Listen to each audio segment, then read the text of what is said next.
Assalamualaikum warahmatullahi wabarakatuh. Jumpa lagi bersama saya, Anon. Gimana kabarnya teman-teman? Sehat kan? Udah bahagia hari ini? Udah senyum? Jangan lupa tersenyum ya, karena semua orang berhak untuk bahagia. Dan tak terasa kita sudah berada di berujung Desember. Ya, Desember yang kita lalui begitu cepat, dengan perasaan dinamis. Kadang tertawa, kadang sedih, kadang menangis. Ya, semua itu adalah bumbu dari kehidupan di bulan Desember ini. Oh ya, pada video kali ini, Anon akan bercerita tentang bulan Desember, tepatnya hujan di bulan Desember. Cerita ini ditulis oleh Agatha Ardea. Oke, kita masuk ke ceritanya. Aku lelah melihatmu tersenyum begitu. Aku tak sanggup melihatmu tertawa lepas seperti itu. Karena tawamu itu semakin mendekatkanku pada lecutan maut yang kian mendekat. Karena dirimu selalu membawa keheningan yang membawaku dalam ketakutan. Ketakutan akan ketidakpastian yang selalu membawaku pada tangis. Langit berwarna hitam gelap, mendung tebal menyelimuti, berteman dengan angin yang tak henti menerbangkan dedaunan yang gugur di jalanan. Suasana malam menjelang malam di musim penghujan yang begitu pekat, begitu dekat dengan yang namanya kata suram. Ya, suram. Sesuram hati yang tengah duduk memandang kosong keluar jendela. Semua penghuni kafe tahu bahwa hanya pemandangan nihil yang didapati dari dalam. Bukan karena kacana yang tak tembus pandang, tetapi pemandangan malam ini yang tak bisa dinikmati. Apa yang bisa dinikmati kalau hanya hitam dan sunyi yang menampar pipi jendela kaca? Apa yang bisa dinikmati ketika hati menumbuhkan rasa senang, malah sedang merasa suram? Hanya pramusaji kafe yang tahu semua yang terjadi beberapa menit di dalam kafe ini. Sebelum semua perasaan yang membucah bahagia lenyap tak tersisa bagai kapas di tangan yang terbawa angin. Sebelum semua rasa bahagia yang dirasakannya menguap bagai air yang terus-menerus dibiarkan menindih tiada henti. Terkadang kenyataan tidak seperti ekspektasi yang dihadapi, kan? Gumamnya Naya dalam keheningan yang tengah melingkupi dirinya sendiri. Tawa gusarnya tercipta, miris melihat muka sebamnya yang masih setia memandangi luar jendela kaca yang masih hitam. Terkadang aku berpikir, kenapa aku mesti menyukaimu jika aku hanya disakiti oleh perasaanku sendiri? Bisiknya lirih. Tak seorang pun mendengarnya, dan ia tak khawatir jika ada yang mendengarnya. Dipandanginya kursi kosong yang ada di depannya, tak berpenghuni, karena penghuninya sudah beranjak sejak 1 jam yang lalu, membiarkan setengah cangkir kopi hitam tak bergulanya yang sudah mendingin, menyisakan jejak pada bantalan kursi yang tak lagi mengeluarkan hawa hangat, dan lagi menyisakan rasa pedih yang masih belum habis dari hati Naya. Andai saja Naya tidak mengiyakan kedatangannya. Andai. Sayang, hujan masih terlalu dingin berterus terang kepada bumi yang menghela lelah karena menanggung panas. Meski ia sendiri tak kuasa menghapus kelelahan air yang tak henti membasahinya. Tiada akan pernah lelah hujan turun, karena ia masihlah sanggup merengkuh bumi dengan dinginnya yang tak lekang oleh rindu. Kecuali murka matahari yang menyala terang. Kecuali terang sinar matahari yang menyengat, menguapkan tetesan lemah air yang menerpa bumi, mengaburkannya.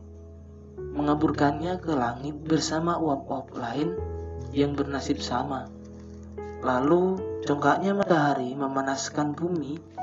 Hanya satu hal yang kecil yang tidak pernah matahari sadari, bahwa uap yang ia ciptakan karena menyingkirkan hujan akan kembali dan menggesernya.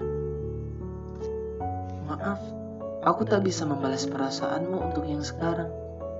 Tidak, bukan ini yang ingin ia dengar. Bukan ini yang ia pikirkan. Mengapa ia dengan tega mengatakannya langsung seperti ini? Aku menyukai orang lain bukan berarti kau tidak baik, Naya. Kau baik, tapi aku tidak bisa memilih dirimu. Maafkan aku. Mengapa? Apa aku kurang untukmu? Tanyanya Naya.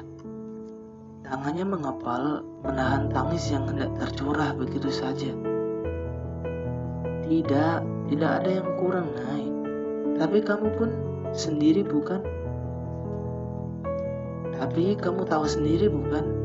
Aku tak bisa menarik ucapanku dulu. Pria berambut ikal yang tengah duduk di depannya kini menarik nafas sebelum meneruskan ucapannya. Aku pasti tidak akan pernah melepasmu jika kamu tidak memegang komitmen yang kau berikan dulu. Aku bukan seorang pria yang akan menghakimimu hanya karena ucapan tetanggamu. Aku bukan pria yang seperti itu. Jika aku seperti itu, maka aku akan menyesal menikah denganmu. Selalu jawaban itu yang membuatnya merutuk kesal. Memendam terlalu dalam bara api yang tidak bisa padam. Rasanya panas, sesak dan sakit. Tapi tak ada bekas yang bisa ia lihat untuk ia jadikan pengingat. Bahkan bentuknya saja abstrak luar biasa. Kau akan menyesal jika menikah dengan pria yang mendengarkan ucapan tetangga agar cepat-cepat menikah. Apalagi aku masih bukan siapa-siapa. Ku minta kau menunggu waktu itu. Aku pun siap dengan komitmen bersamamu. Tapi nyatanya apa? Kau sendiri menyeleksi pria lain di sekitarmu. Aku tidak pernah mempermasalahkannya sampai aku melihatmu sendiri, Nay. Hembusan nafas berat membuat Naya tercekat. Ia ingin segera menanggapinya, tapi apa yang bisa ia gunakan untuk menanggapi ucapannya yang seolah di mata manapun pasti benar, dan dia pasti salah di mata manapun. Tak ada sisi yang bisa melihatkan kebenaran hatinya. Tidak ada yang bisa menjamah rasa bingung yang selama ini mendengarnya. Mengapa dunia ini tidak pernah adil padanya? Mengapa semua kesalahan ini terus dijatuhkan kepadanya? Apa karena dia tidak secantik sahabatnya? Apa karena ia tidak secerdas sahabatnya sehingga pria pujaannya malah berlabuh padanya? Apa ia masih kurang? Mengapa dunia ini hanya berpihak pada satu sisi saja? Bukankah mereka butuh sisi yang lain pula? Dan mengapa sisi lain itu malah diabaikan? Bukankah rasanya sangat sakit sekali? Lalu mengapa kamu memilih Fitri? Tanyanya ya, yang pada akhirnya malah menggelapkan hubungan mereka berdua. Fitri tidak ada hubungannya dengan semua ini. Semua ini murni keinginanku sendiri, jawabnya pelan. Merasa tak percaya, Naya meraih telapak tangan yang sedari tadi terlungkup di meja, mengabaikan tangannya yang kesepian. Katakan, aku harus berubah seperti Fitri kah agar kau kembali kepadaku? Apakah aku harus menjadi wanita penggila keenoran sepertinya sehingga perhatianmu teralih kepadaku? Katakan padaku, ugam Naya. Tidak, aku begini saja sudah cukup, dan Fitri sama sekali tidak ada hubungannya dengan semua ini. Semua karena diriku sendiri. Aku memilih semua ini, Nay. Seperti kamu yang memilih dari awal untuk meragukanku, meragukan keputusanku untuk menyuruhmu menunggu. Tapi kamu tahu sendiri kalau aku tidak mungkin bisa menunggumu selama itu, jawab Naya telak. Hanya 2 tahun, Nay, dan kamu bilang itu lama. Sungguh, Nay, aku tidak paham dengan ucapanmu barusan. Lalu, kalau seperti ini jawabanmu, mengapa aku yang kau persalahkan? Mengapa Fitri yang tidak tahu menahu hubungan kita berdua, malah kau sangkut pautkan? Aku sungguh tidak memahami jalan pikiranmu, Nay. Aku benci kalian semua. Mengapa kalian tidak memahamiku sama sekali? Mengapa aku terus yang harus memahami kalian? Kenapa? Setengah berteriak, ia mengundang perhatian seluruh isi kafe. Gusar, pria ini di hadapan Naya melirik sekilas isi kafe. Tidak bagus untuk konsumsi umum. Dan dia tidak begitu suka masalah pribadi sekecil ini menjadi konsumsi yang harus dimuntahkan oleh khalayak umum. Sebaiknya kita bertemu jika kepalamu sudah mendingin lagi, Nay. Salam.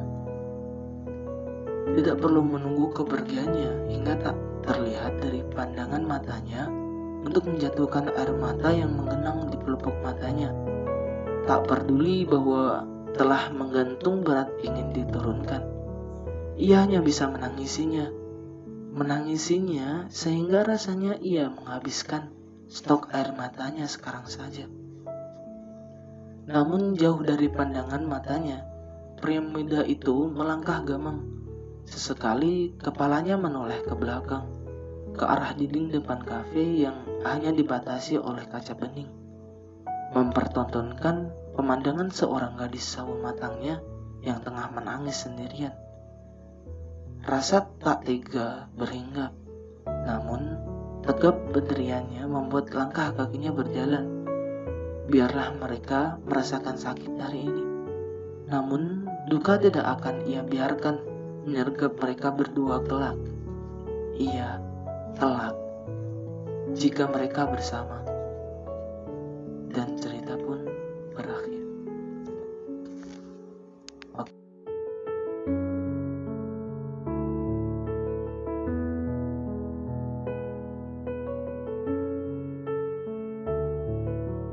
Terima kasih kepada Agatha Ardea yang telah mengirimkan story ini. Oh ya, di bawahnya ada tulisan Bojonegoro 29 November 2017, Agatha Ardea. Oke, mungkin cukup sekian cerita dari Anon, dan semoga kalian selalu bahagia dan selalu dilindungi oleh Tuhan Yang Maha Kuasa. Sekian dari saya. Wassalamualaikum warahmatullahi wabarakatuh.